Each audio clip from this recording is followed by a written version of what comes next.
Do you want to know how you can log out of your 1xBet account? If yes, then this video is for you.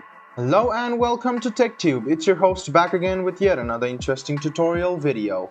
In this video, I'm going to teach you how you can log out of your 1xBet account. Go ahead and open any browser on your PC and open 1xbet.com. Make sure that you are logged into your account, and the next thing you want to do is hover around My Account, which is over here, and then you can see the Logout button.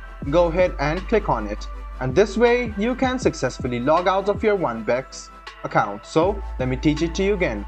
First of all, open 1xbet.com on your browser and then log into your account. The next step is to hover around your profile and click Logout. After you click Logout, you will notice that this will appear. Go ahead and click OK, as it is asking you, are you sure you want to log out? So go ahead and click OK. And in a while, you can notice that you will be logged out of your account on 1xBet.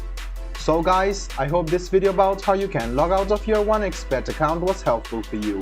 If you still have any kind of confusion, please do mention us on the comment section down below. Like the video, subscribe to the channel, and do hit the bell button for more.